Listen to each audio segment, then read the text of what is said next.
Hi everyone, and welcome back to our podcast for today.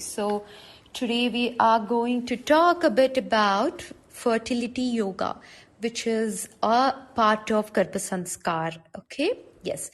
So, before we start, I want to tell you something. Okay, pregnancy should be by choice and not by chance. So we already spoke about this, like, how a preconception happens, what are the things you can do during the preconception, right?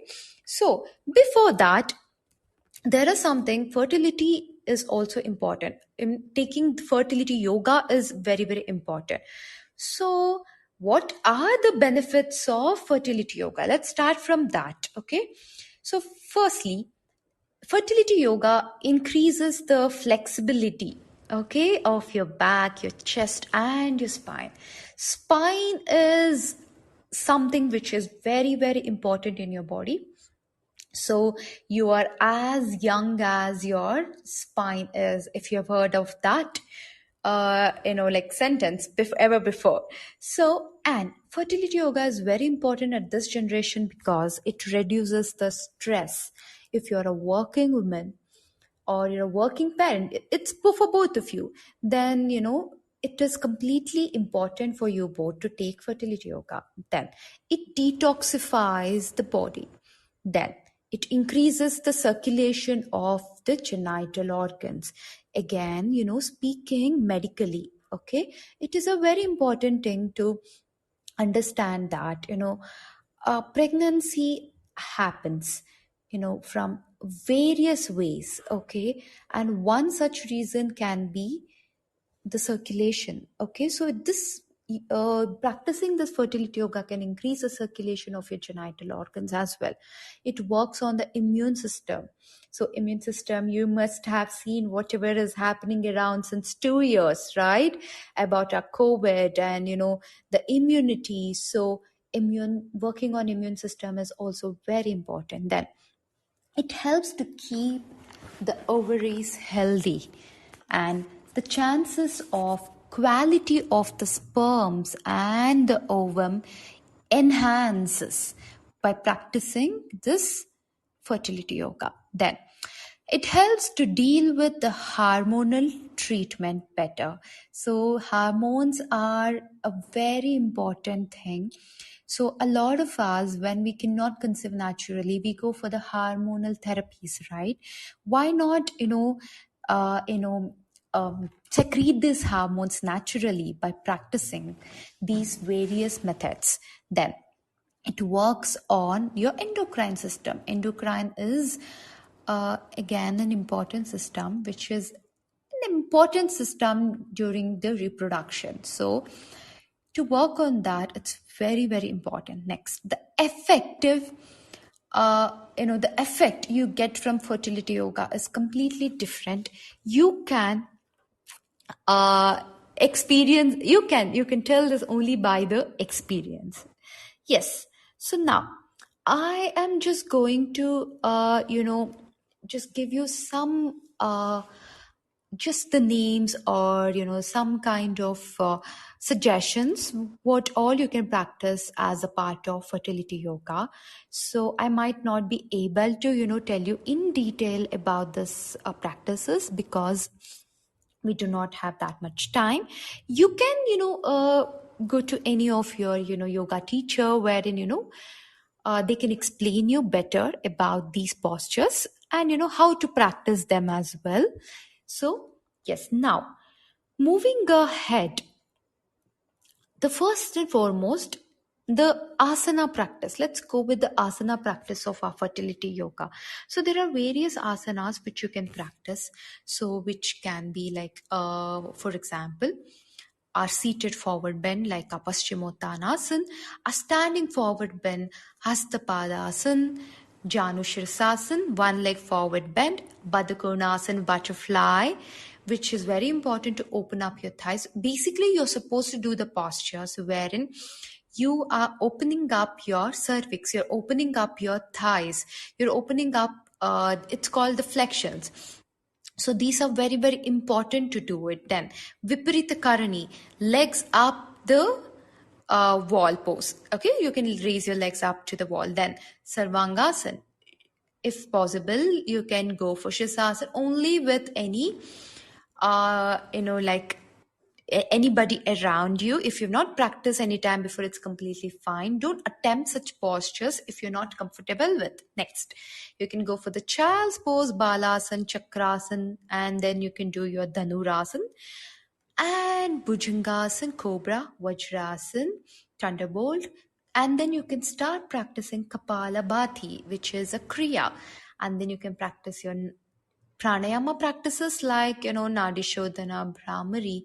And then you can start your Kegels as well, much before your pregnancy. Okay, there's a misconception that you're not supposed to practice, but you can practice your Kegels. Okay, next. So what are these the sequence of this fertility yoga?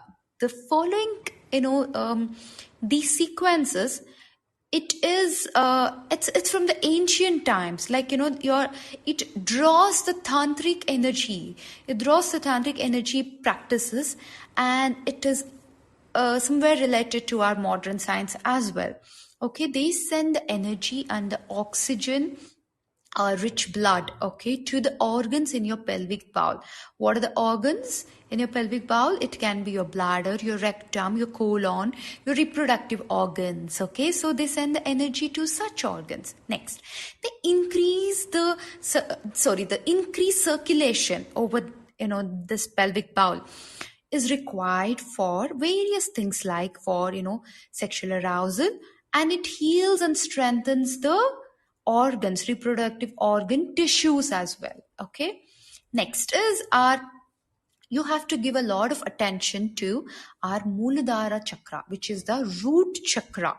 Okay, it's very important chakra because the dynamic pelvic floor activates the connection of our sexual well-being. This is very important again. So you need to concentrate on your root chakra when you're practicing all these postures as well.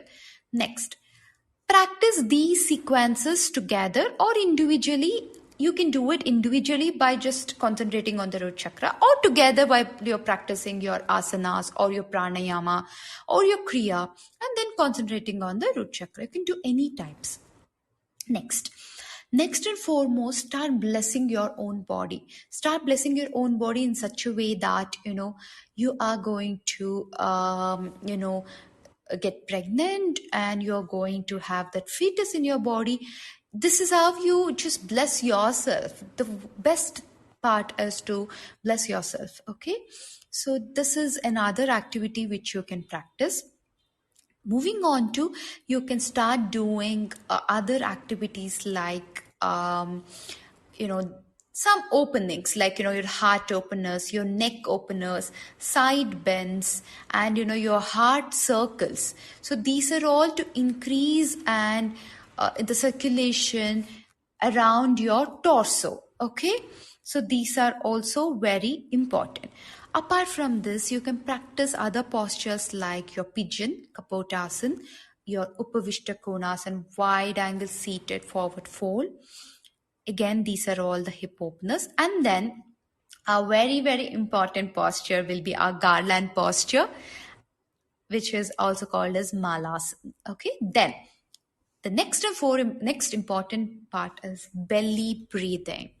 Belly breathing is something which is which again brings your consciousness to your abdomen, to your pelvis. Okay, so it is very simple. All you have to do is concentrate and breathe through your belly. Okay, you can practice this every single day for 5 to 20 breaths and you can feel the change.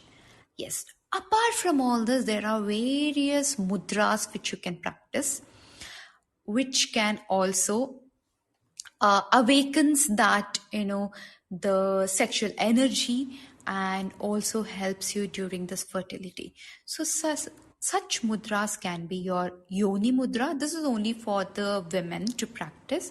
You can do it once a day, like for 10 minutes. And then for both the couples, like, for both of you, you can do sahats Sahaj Shankar Mudra. Okay, it's called Sahaj Shankar Mudra. So you will have to practice this again for 10 minutes or something, and you can practice every day. Next is our Kundalini Mudra. If you must have heard about Kundalini, right? So Kundalini Mudra is very important. It awakens the sexuality and it unites the femininity and masculinity. So that is how, Kundalini Mudra has been described.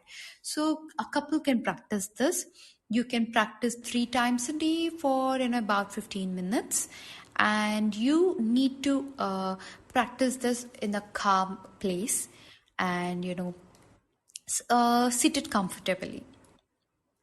Next, so why is it so important to practice fertility yoga and not any form of exercises? So one thing to remember, I never mentioned you're not supposed to do any form of exercises, but what happens is, there's a lot of difference between being fit and being fertile. Okay, you need to remember, being fit is different from being fertile. Being fertile, you need not put a lot of pressure to your body or to your mind, or to uh, or stress yourself out. Okay, but being fit, you can put a pressure to your body and put pressure to your mind, and you can put a little bit of stress as well. Okay, but fertility does not has no nothing to do with being fit. Fertility is all about being respectful to your body and to yourself, okay, and to each other. So first and foremost, you have to work on that.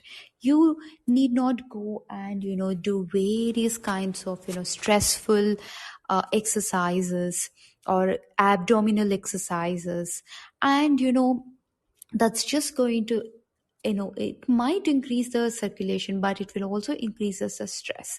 But practicing yoga can actually give you a better experience and better chances of getting your conception. Yes, so we have a question: what asanas should we avoid? So there is no such thing that the particular asanas to be avoided during fertility. Okay, there's no such things, no such asanas, but you can avoid working on your core. Okay, abdominal strengthening exercises, which is very intense, you can avoid them. But apart from that, you can practice as a yoga, you can practice anything. And it is a good thing to start on yoga. And the asanas which I mentioned have high chances for opening up your cervix. Apart from that, you can practice any kind of postures, it's completely fine about this. So anything else? So I think, yes, I think pretty much you are clear about, we kept it short so that, we don't fill in a lot of information for, practicing. So I request, those of you who are planning to, conceive, and who wants to start on the fertility yoga, or any time, after, it's not necessary that, you have to start the fertility yoga only when, you plan for your conception. It's not necessary. You can start your fertility yoga much before that, maybe after you get married, or much before your wedding as well. Being fertile is something which is very, very important for we women, right? So let's just be fertile for a while, and let's enjoy this process, and let's start it. It's completely fine. It's just that the mudras, what I suggested you, these things you can start once you conceive. Yes, Palak. There are. It's not different for a woman who is having PCOS. In case a woman is having PCOS, no, it is not different. She can also practice the same thing. It will again, increases the fertility point of view. It arises the energy. Okay, so it is completely the same. She can start practicing the same procedures and the same asanas and also the mudra and the kriya part. First and foremost, you can practice kriya like a kapalabhati cleansing process, because you need to cleanse your body before you start anything. So it's very important to start your cleansing as well. So these are certain things which you can practice as a part of your fertility journey. So, and you can contact any of your teachers you're aware of, or the doctors you're aware of, for a medical point of view. And for the teacher, if you want to do a practice, then you can contact any teacher as a point. And then they can explain you every posture in a better way, because every posture has its way, every posture has its movements, and every posture has its benefits, so which can be explained very, very clearly to you.